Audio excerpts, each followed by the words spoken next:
Attention shoppers, there may be scams in your aisle. Let's talk tech.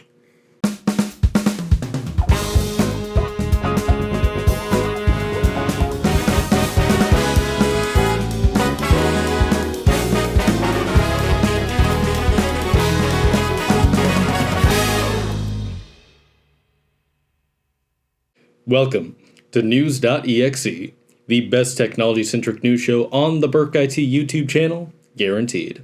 I'm Michael Trotter-Lawson. And I'm Noah Parker. This week we discuss the popular online marketplaces that may be too good to be true. But first, it's time for notable news you need to know. Scammers are attempting to capitalize on the collapse of Silicon Valley Bank, with various researchers and security firms reporting that threat actors are already out hunting for SVB-exposed prey through both passive and active phishing scams. Johannes Ulrich, Dean of Research at SANS Technology Institute, wrote on LinkedIn, quote, "We saw a number of domain registrations tracking the Silicon Valley Bank failure. For example, svblogin.com, loginsvb.com, and such." He continued, "For many, it isn't clear how to communicate with SVB, what website to use, or what emails to expect, or where they will come from." End quote. It's never good when communicating with a multi-million-dollar bank sounds more like trying to get a hold of a parent attempting to dodge child support. With the banking industry in a relatively delicate situation, we are certain to see even more cybercriminals attempting to defraud and steal from those who are most vulnerable. In news that sounds like it's straight from a Terminator flashback, Microsoft is investing more into AI while laying off its AI ethics team. Microsoft's entire ethics and society team is the latest casualty in the company's ongoing layoffs affecting 10,000 employees, roughly 5% of its entire global workforce.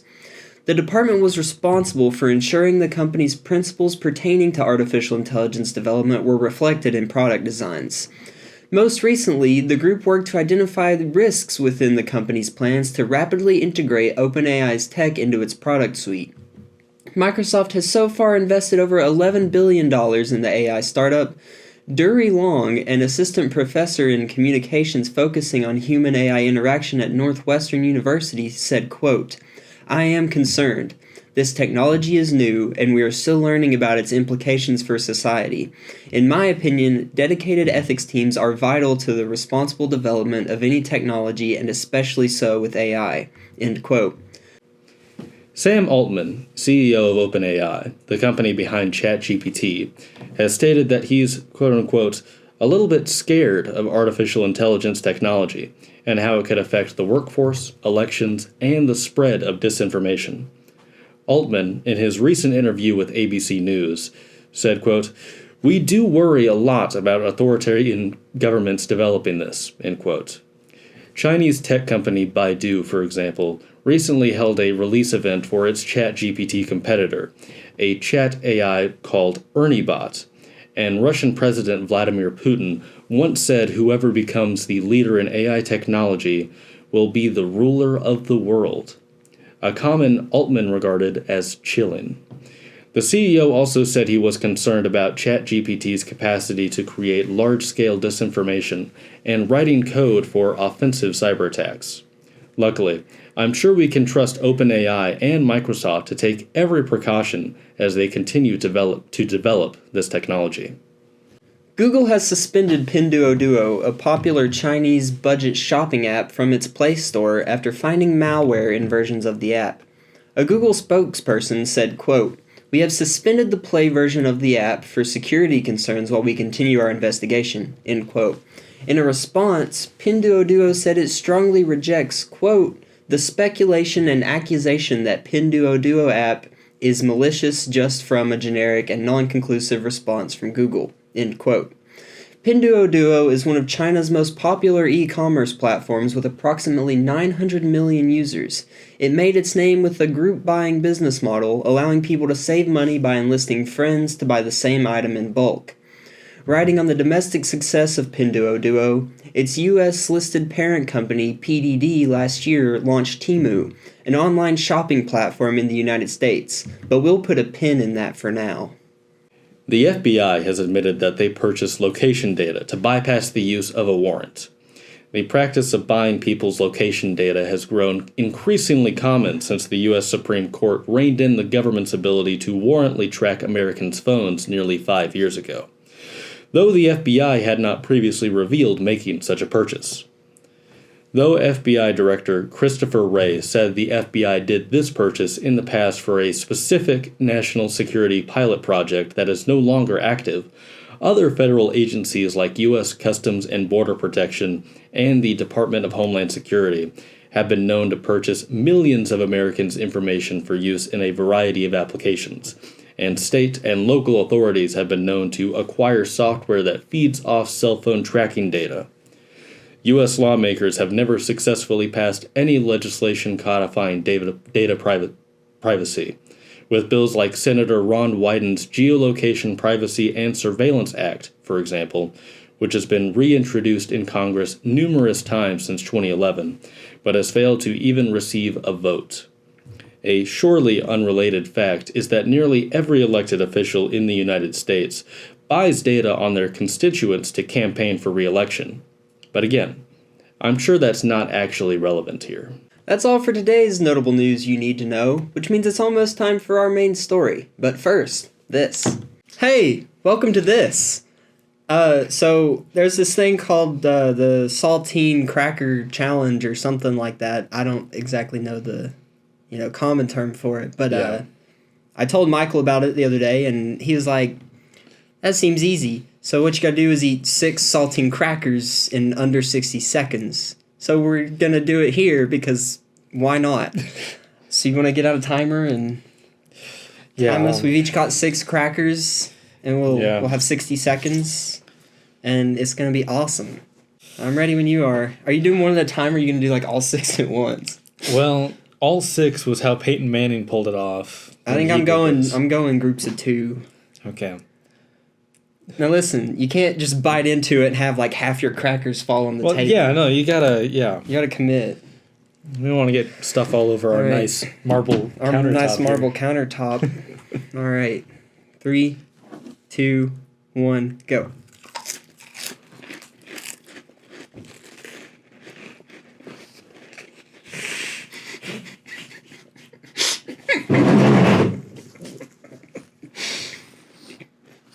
I'm not eating salad.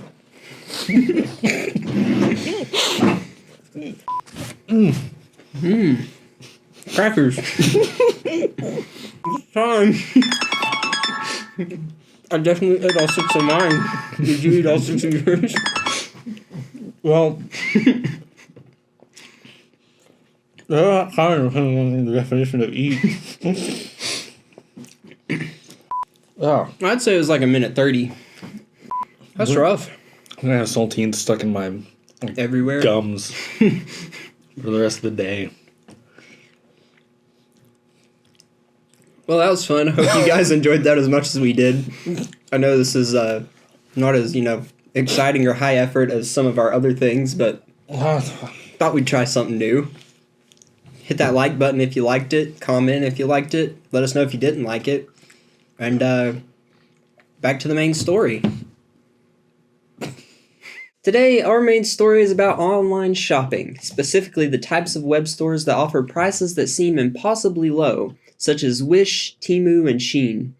The earliest forms of e-commerce can be dated back to the 1960s with IBM's online transaction processing, though online shopping mostly finds its roots in the beginnings of the internet back in the 80s and 90s. However, in the early days, there were few shoppers online, and they were primarily rich white men over 30. Ever since the rise of Amazon and eBay, both starting in 1995, more and more people and services have joined the online marketplace, and now billions of online transactions take place every day. If the billion-dollar Lord of the Rings streaming show didn't already give it away, Amazon is still the most dominant force in e-commerce today, with a 2018 survey that found 2/3 of Americans had bought something from Amazon, with 40% of online shoppers buying something from Amazon at least once a month. In recent years, however, there have been new contenders hoping to get a piece of the trillion-dollar market that is e-commerce. There have been many strategies, from catering to very niche markets, to attempting to sell everything Amazon does, but cheaper. That second focus is the subject of today's video, as we attempt to explain what these other companies do to sell their products at such a low price. Let's start with Wish, another American company offering cheaper versions of virtually every product imaginable, from dollar-priced piercing kits to HD mini cameras priced under $5. In 2018, Wish was the most downloaded e-commerce application worldwide, and the company doubled its revenue to $1.9 billion.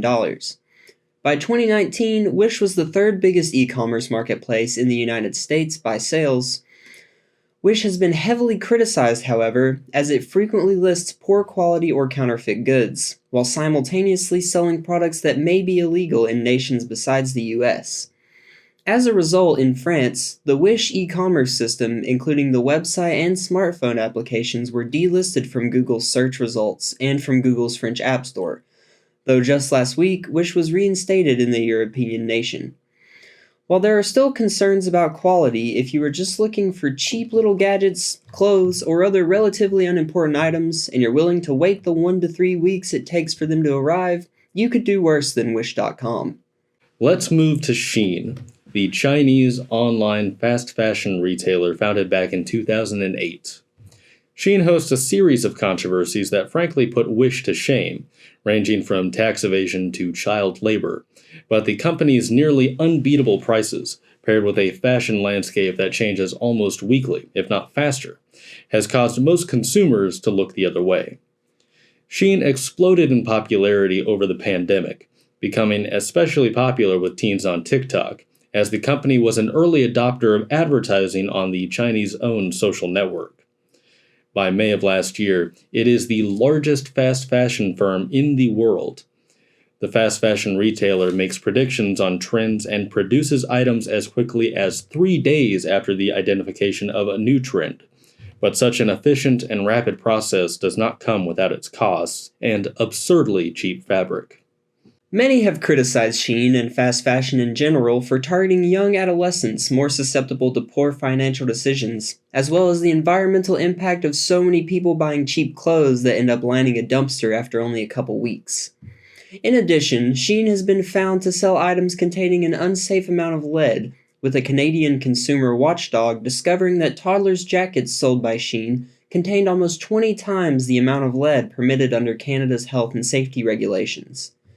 Shein has also been found to be in violation of China's already lax labor laws, with employees working over 75-hour work weeks, and the company was also discovered to be a financial beneficiary of forced Uyghur labor. However, short of banning the site, Western nations have few methods of punishing the company, with Shein's small batch shipping skirting most import taxes, and laws outside China will never really have an impact on any Chinese-owned company. Going to another shopping service tied to China, let's talk Temu. Unlike Shein, Temu is based in the United States, with its business model designed to allow Chinese vendors to sell direct to American consumers. Even more so than Shein, Temu experienced a meteoric rise in popularity, launching in September and already having been downloaded 24 million times, with more than 11 million monthly active users. The company even aired a Super Bowl ad, and the company's growth hardly seems to be slowing, with, as of the writing of this script, the app is still topping Apple's top free app charts. Jacob Cook, CEO of WPIC, a e-commerce consulting firm, said, quote, "Temu is the real deal. It has rocketed in popularity and has become one of the most downloaded apps in the US, offering a range of product categories, such as beauty, fashion, tools, pet supplies, and more. Temu is able to leverage PDD's relationships with low-cost manufacturers to offer wholesale prices to retail buyers." End quote. So what about PDD? Though Temu is based in Boston, the company is owned by PDD Holdings, who, according to their website, quote, is a multinational commerce group that owns and operates a portfolio of businesses, including Pinduoduo, a social commerce platform in China with agriculture as one of its pillars, and Temu, end quote. The PDD stands for Pinduoduo, which seems to be the company's primary source of revenue prior to Temu. The company has offices in Boston, Dublin, Hong Kong, Shanghai, and Singapore, and purports to leverage a network of over 11 million suppliers globally. The company also claims to have handled 61 billion orders in 2021, which of course is before Temu was even founded. Since Temu is ultimately built off the groundwork laid by Pinduoduo, let's examine the sister company to Temu. Most articles and publications discussing Temu are glowing with praise, citing a higher Better Business Bureau score than Amazon, along with the company's mission to provide its customers with quality products at an affordable price point. However, just like Amazon, those prices come at another cost. Pinduoduo, which again is the sister company and backbone of Temu, has faced harsh criticism for working conditions in China. And you know it's bad when you're facing backlash in China. According to a whistleblower, PDD's employees are forced to work at least 300 hours a month, with staff on the grocery e-commerce team expected to work 380 hours a month, over double what a full-time employee works in the United States. Around the same time this employee came forward, 2 Pinduoduo employees died. One collapsed during her 1:30 a.m. commute home, while the other, and sincere content warning here, tragically committed suicide after a request for time off was denied. PDD Holdings changed their name from Pinduoduo Inc., established recent offices in Boston and Dublin, and claims itself as a multinational commerce group as an effort to obscure that it is very much a Chinese company, with aims to further Chinese goals. What does all of this mean for us? Plenty of American companies overwork their employees or get products produced in factories that severely overwork employees. Here at News.exe, we're not saying to completely avoid using these e-commerce sites, but it is important to know the sacrifices made to keep their prices so remarkably cheap. When doing any form of online shopping, especially with these sites, be cautious with the information you share. Use PayPal, Apple Pay, or another trusted payment service to avoid giving these other companies direct access to your payment information. This is notably true of Shein, who had a severe data breach in 2018 that they handled very poorly, and Temu, whose sister site was just accused of hosting malware, as we reported on earlier in this episode. Online shopping has made all of our lives much easier and more convenient, but China has even less respect for data privacy than private American companies do, so be cautious on the areas where you personally cut costs. That's our show today. Come back in 2 weeks to keep updated on the most vital technology news, and consider checking out our blog and newsletter at burkitc.com. Thanks for watching. If you enjoyed the video, press like, and if you want to see more, subscribe to our channel.